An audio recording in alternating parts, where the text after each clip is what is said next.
देखा जाए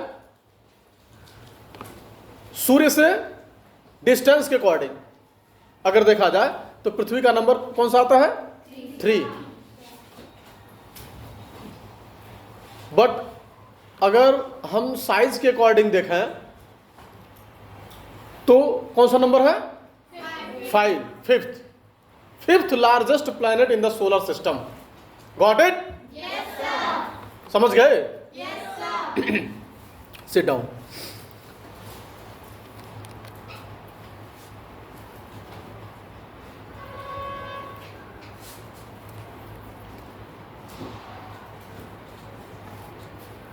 Stand up. Name the 4 inner planets. Inner. Mercury, Venus, Earth,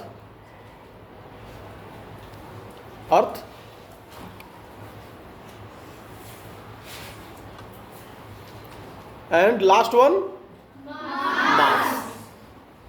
Then tell me, which is the largest one in inner planets? Yes, इन चारों में सबसे बड़ा कौन सा है? अर्थ। गुड। यानी कि इनर प्लैनेट्स में अर्थ जो है सबसे बड़ा है। We read about 8 planets, that 4 planets are known as inner planets and rest of 4 planets are known as outer planets. So Mercury, Venus, Earth and Mars are known as inner planets. Jupiter, Saturn, Uranus and Neptune are known as outer planets. बात समझ में आ रही है? क्योंकि Jupiter, Saturn, Uranus और Neptune जो है सन से थोड़ा अधिक दूरी पर है, इसलिए उनको आउटर प्लैनेट्स कहते हैं। और ये चारों यानी कि mercury, Venus, earth and Mars ये सन से नजदीक हैं, इसलिए इनको इनर प्लैनेट्स कहते हैं। बात समझ में आ रही है? बोलिए। Now our planet the earth. तो हमने अभी पढ़ा, open the book. The earth is the 3rd planet from the sun and the 5th largest planet in the solar system. सन से डिस्टेंस के अकॉर्डिंग देखें तो पृथ्वी का नंबर 3 होता है, और ओवरऑल अगर साइज के अकॉर्डिंग देखें तो 8 ग्रहों में पृथ्वी जो है, अर्थ जो है 5वें नंबर पर आता है। बात समझ में आ रही है? सो यस, नहीं जरूरत पड़ेगा, अभी इसकी आवश्यकता पड़ेगी मुझे, क्योंकि अभी लिखेंगे बोर्ड पर। तो our planet the earth is our home. The earth is our home. पृथ्वी जो है हमारा ग्रह है ना? बोलिए। पृथ्वी जो है हमारा घर है। The earth is our home. पृथ्वी क्या है? होम है हमारा ना। पृथ्वी पर हम रहते हैं तो पृथ्वी हमारा घर है ना। It is unique in the solar system. Its uniqueness is due to, अब देखिए 8 प्लैनेट्स यानी कि 8 ग्रहों में अर्थ जो है ये यूनिक है। क्या है? यूनिक यानी कि विशेष, स्पेशल है। बात समझ में आ रही है? अब कह रहे हैं कि इसकी जो विशेषता है, यूनिकनेस है, यानी कि क्यों स्पेशल है? क्योंकि the best location with reference to the sun. सूर्य के रेफरेंस में देखें तो यह समझिए कि अर्थ का जो लोकेशन है वो बेस्ट पोजीशन पर है। हाँ, सूर्य से न ही बहुत नजदीक है और न ही बहुत दूर है। जो प्लैनेट्स सन से काफी दूर है, यानी कि ज्यादा डिस्टेंस पर है, आउटर प्लैनेट्स में, वहां टेम्परेचर बहुत कम पहुंचता है, इसलिए उन ग्रहों पर जो है ज्यादातर ठंडा वाला पोजीशन रहता है। बात समझ रहे हैं? यानी कोल्ड पोजीशन वहां रहता है, क्योंकि वे सन से काफी दूर है। और मरकरी, वीनस काफी नजदीक है, इसलिए वहां गर्मी अधिक होती है, हीट अधिक मिलता है वहां पर। तो अर्थ जो है वो बहुत बेहतर पोजीशन में है, सूर्य से। ये उसकी विशेषता है, क्विकनेस, यूनिकनेस, क्विकनेस नहीं, uniqueness. Favourable environmental conditions for the origin and survival of various forms of life. पृथ्वी पर योग्य पर्यावरण का दशा है जो उत्पत्ति यानी कि जीवन की उत्पत्ति और जीवन सरवाइव कर पाए, लोग जीवन जी पाए, या कोई प्लांट या कोई एनिमल जीवन जी पाए, उसके लिए बिल्कुल फेवरेबल कंडीशन है, योग्य दशा है। बात समझ में आ रही है? जैसे हमारा जो अर्थ है, हमारी पृथ्वी जो है, यहाँ की स्थिति इतना बेहतर है कि किसी भी प्रकार का लाइफ फॉर्म्स, बात समझ रहे हैं, जो भी लाइफ फॉर्म्स जैसे plants, animals, insects, human beings, सब लोग अच्छे तरीके से सरवाइव कर सकते हैं, ऐसा कंडीशन है अर्थ का। इसीलिए हमारी पृथ्वी जो है यूनिक प्लेनेट है। Got it? हमारी पृथ्वी यूनिक क्यों है? क्योंकि सन से इसका पोजीशन बहुत अच्छा है, यानी कि बहुत सही जगह पर है। बोलिए। एंड कंडीशन यहां का फेवरेबल है। किनके लिए? लाइफ फॉर्म्स के लिए। किनके लिए? Life forms means plants, animals, humans. आ रही बात समझ में? ताकि पौधों का, जीवों का या मनुष्यों का जीवन आगे बढ़ पाए, उत्पन्न हो पाए, ये सभी इनको ओरिजिन मिले और सरवाइव कर पाए, यानी कि अपना जीवन यापन कर पाए। इसलिए अर्थ जो है, पृथ्वी जो है, यूनिक है। Next point, the rotation of the earth on its axis keeps the extremes of temperatures between day and night with in tolerable limits. अब देखिए, रोटेशन ऑफ द अर्थ, क्या? रोटेशन ऑफ द अर्थ। हमने कल बोला था आपको कि पृथ्वी जो है अपने एक्सिस पर घूमती है। बोले थे कल ना? जैसे आप साइकिल देखें अपना, साइकिल का पहिया एक धुरी पर घूमता है, घूमता है कि नहीं? बोलिए। ऐसे ही अर्थ में भी एक धुरी है, एक्सिस कहते हैं उसको। क्या कहते हैं? एक्सिस, धुरी। तो अर्थ अपने एक्सिस पर घूमती है, आप समझ रहे हैं? रिवॉल्व करती है। तो पृथ्वी के अपनी एक्सिस पर घूमने के कारण ही दिन और रात होता है। आप जानते होंगे। अगर नहीं जानते तो जान लीजिए। बात समझ में आ रही है? यानी कि पृथ्वी जब ऐसे घूमती है तो सूर्य का प्रकाश जितने हिस्से पर पड़ता है वहां दिन हो जाता है। यानी कि ऐसे से घूम रहा है, समझ लीजिए इधर से टार्च जलाए अगर, बात समझ रहे हैं? सपोज करिए कि आपके हाथ में एक टार्च है, ठीक है, और ये पृथ्वी है। ऐसे इस पर अगर टार्च जलाते हैं तो जो सामने टार्च के पोजीशन दिख रहा है, टार्च का रोशनी वहीं पड़ेगा, पीछे वाले पोजीशन पर नहीं पड़ेगा। पड़ेगा? नहीं पड़ेगा। तो पीछे अंधेरा होगा और सामने क्या होगा? उजाला। यानी कि सामने जो है डे होगा और जो पीछे वाला पोर्शन है वहां नाइट होगा। और जैसे जैसे ये मूव करेगा वैसे वैसे जो सामने पड़ता जाएगा उस पर जो है उजाला दिखेगा, यानी कि डे वाला पोर्शन हो जाएगा वो। बात समझ रहे हैं? जितने जगह पर प्रकाश पड़ेगा वहां वहां जो है डे होगा। अच्छा, साइड का मतलब ये है, इसीलिए तो जैसे मॉर्निंग टाइम सूर्योदय होता है तो सूर्योदय में धीरे धीरे धीरे धीरे उजाला अधिक हो जाता है। ऐसे होता है। ऐसे ही जब सनसेट यानी कि सूर्यास्त होता है उस टाइम भी धीरे धीरे धीरे धीरे लाइट समाप्त होता है। बोलिए। होता नहीं होता है? तो जो किनारे वाला पोर्शन है ये समझिए कि धीरे धीरे एक तरफ सनसेट हो रहा है और दूसरी तरफ सनराइज हो रहा है। एक तरफ क्या हो रहा है? सनसेट, दूसरी तरफ क्या हो रहा है? सनराइज। बात समझ में आ रही? तो अर्थ अपने एक्सिस पर रोटेट करती है, इसलिए डे और नाइट होता है। समझ गए? तो इसका क्या रिस्पांस है या इसका क्या प्रॉफिट है ये समझिए। जैसे मान लीजिए टेम्परेचर अगर अधिक है तो जब सन का लाइट अर्थ पर नहीं पड़ेगा तो थोड़ा सा टेम्परेचर डाउन हो जाएगा, होगा कि नहीं होगा? जैसे सूर्य का प्रकाश दिख रहा है दिन में तो टेम्परेचर 40 to 50 डिग्री के आसपास पहुंच रहा है, 41, 42, 43 ऐसे, या 39 ऐसे आजकल टेम्परेचर रह रहा है, समझ रहे हैं? लेकिन नाइट में टेम्परेचर 35, 30 तक आ जा रहा है। कभी कभी जो विलेज एरियाज हैं वहां अभी भी, यानी कि इस टाइम 24-25 मार्च के आसपास, अप्रैल के आसपास एक पतला कंबल लोग ओढ़ ले रहे हैं गाँव में रात्रि में। बात समझ रहे हैं? तो कंबल क्यों ओढ़ रहे हैं? हाँ, थोड़ा सा टेम्परेचर डाउन हो रहा है तो ठंड लग रहा है, इसलिए ना ओढ़ रहे हैं। बोलिए।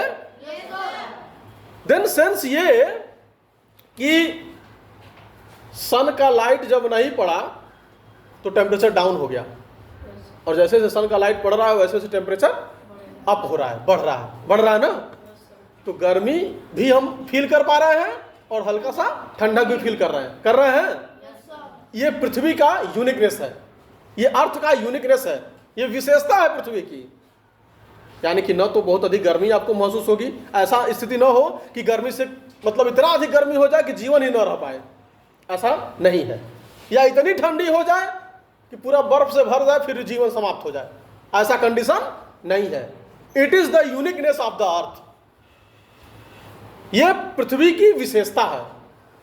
बात समझ में आ रही है? अ फेवरेबल टेम्परेचर, हाँ ठीक है।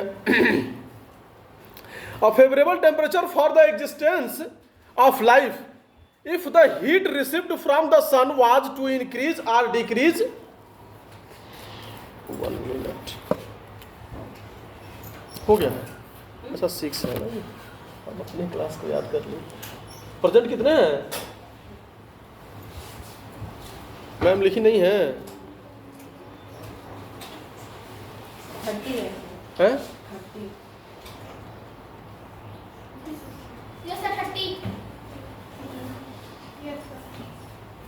30 या 29? अच्छा, वहाँ है क्या? डाउन की है?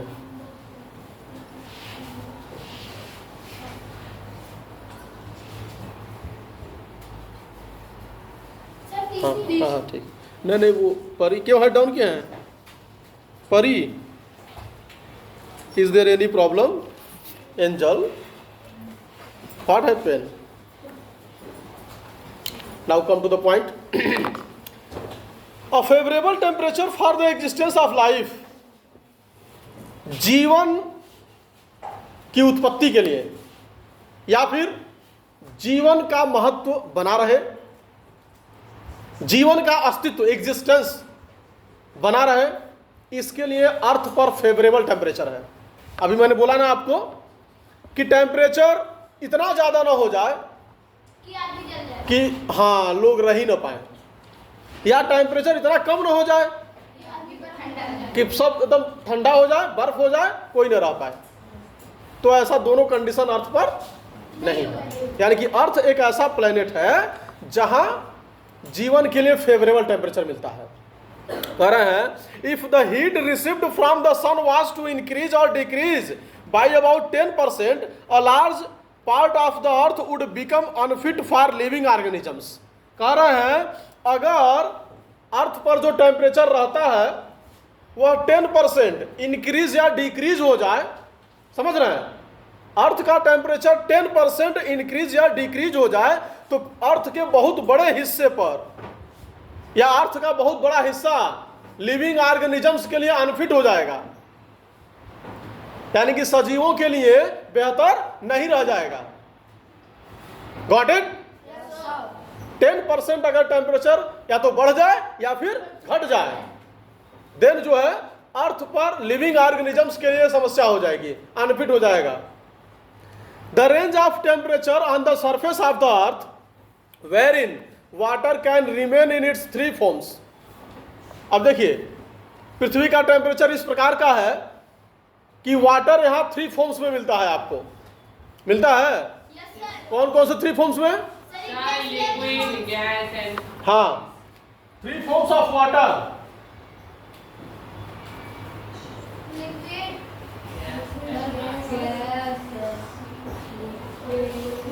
Solid,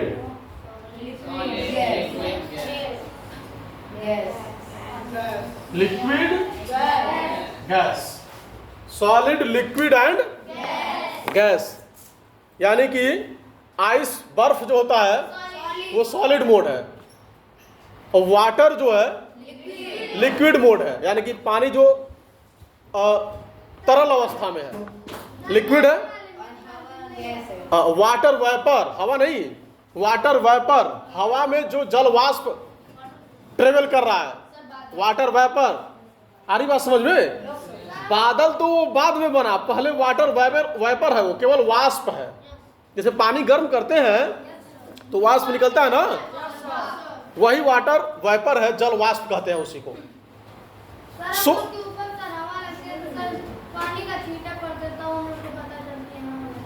जैसे वाटर में एयर में हमेशा, यानी कि ऑलवेज वाटर वेपर एयर में अवेलेबल है, उपलब्ध है, क्योंकि सूर्य का प्रकाश पृथ्वी पर पड़ रहा है। तो अर्थ पर जहां जहां वाटर बॉडीज हैं, जैसे सी हो गया, ओशियंस हो गया, पॉन्ड है या रिवर्स है, बात समझ रहे हैं, वहां से सूर्य का प्रकाश जो है वाटर वेपर को अपनी तरफ खींच रहा है, सनलाइट। तो वो वेपर एयर में, यानी कि एटमॉस्फेयर में ट्रेवल कर रहे हैं। So water is available in 3 forms: solid, liquid and gas. The presence of adequate water in the oceans, which provides ideal conditions for the origin and evolution of life. कह रहे हैं महासागरों में जो पर्याप्त मात्रा में, यानी कि बहुत अधिक, प्रचुर मात्रा में जल है, वह जल प्रोवाइड करता है आइडियल कंडीशन, यानी कि आदर्शवादी दशा for the origin and evolution of life, जीवन की उत्पत्ति और विकास के लिए। महासागरों में जो बहुत अधिक मात्रा में जल है, वह जीवन की उत्पत्ति के लिए, यानी कि जीवन जन्म ले पाए, उत्पन्न हो पाए, उसके लिए, और जीवन का विकास हो, इसके लिए बहुत ही बेहतर कंडीशन क्रिएट करता है, बनाता है। बात समझ में आ रही है? बोलिए। The presence of an atmosphere which protects the earth from harmful ultraviolet radiations coming from the sun. देखिए, सूर्य यानी कि सन से जो रेज यानी कि किरण पृथ्वी तक पहुंचती है, उन रेज में कुछ हार्मफुल रेज भी होती है। क्या होती है? Harmful rays. बात समझ रहे हैं? जो अर्थ पर लिविंग थिंग्स को डिस्टर्ब कर सकती है। बात समझ रहे हैं? सूर्य के प्रकाश के साथ कुछ नुकसान पहुंचाने वाली रेज यानी कि किरणें भी पृथ्वी तक आती हैं, जो यहाँ लाइफ फॉर्म्स है उनको डिस्टर्ब कर सकती है, हार्म पहुंचा सकती है, नुकसान कर सकती है। बात समझ रहे हैं? जैसे एक रे आती है जिसको कहते हैं अल्ट्रा वायलेट रे। क्या कहते हैं? क्या कहते हैं? अल्ट्रा वायलेट रे मीन्स पराबैंगनी किरणें। अल्ट्रा वायलेट रे मीन्स पराबैंगनी किरणें। इन किरणों को, यानी कि इन रेज को, अल्ट्रा वायलेट रेज को एटमॉस्फेयर ऊपर ही रोक लेता है, पृथ्वी तक नहीं पहुंचने देता है। एटमॉस्फेयर में एक लेयर है, हाँ, जिसका नाम है ओजोन लेयर। वह लेयर सन से आने वाले अल्ट्रा वायलेट रेज को अर्थ तक पहुंचने से रोकता है, ताकि वे रेज अर्थ पर पहुंचकर लाइफ फॉर्म्स को डिस्टर्ब ना करें। सर, पोल्यूशन के चलते सर वो भी अब कमजोर हो, हाँ, वो कमजोर हो रहा है। आ रही बात समझ में? तो कहने का सेंस ये है कि हमारी पृथ्वी यूनिक क्यों है? क्योंकि ये सारे फीचर्स हमारे पृथ्वी पर अवेलेबल है, जिनको हमने अभी पढ़ा। बात समझ में आ रही है? बोलिए। यस ओजोन लेयर और भी किस प्लैनेट पे होता है कि खाली अर्थ पे ही है? नहीं तो जैसे एटमॉस्फेयर और प्लेनेट पे है ही नहीं तो ओजोन लेयर कहाँ से होगा? समझ रहे हैं? And the oxygen rich atmosphere which is necessary for the survival of human beings and other forms of life. अब देखिए, हमारी पृथ्वी यूनिक इसलिए है क्योंकि पृथ्वी के एटमॉस्फेयर में ऑक्सीजन है। पृथ्वी के एटमॉस्फेयर में क्या है? Oxygen. There are many gases available in the atmosphere. वातावरण में, वायुमंडल में बहुत सारे गैस अवेलेबल है, उपलब्ध हैं, जिसमें सबसे अधिक कौन सा गैस है? नाइट्रोजन। सबसे ज्यादा कौन सा गैस है? कौन सा? कितना कितना? हाँ 78%। कितना? 78%। नंबर सेकंड पर आता है ऑक्सीजन 21%। बात समझ में आ रही है? अब इसके अतिरिक्त अदर गैसेज हैं, बाकी उस 1% में सब आते हैं। बात समझ में आ रही है? तो हमारी पृथ्वी पर जो एटमॉस्फेयर, वायुमंडल या वातावरण है, उसमें ऑक्सीजन गैस है, इसलिए हमारी पृथ्वी यूनिक है। बात समझ में आ रही है? बोलिए। Pari stand up. Tell me about any uniqueness of the earth. Look straight, सीधे देखिए, और कोई एक विशेषता जो यूनिकनेस है हमारे पृथ्वी के में, वो बताइए। जल्दी बोलिए, जल्दी।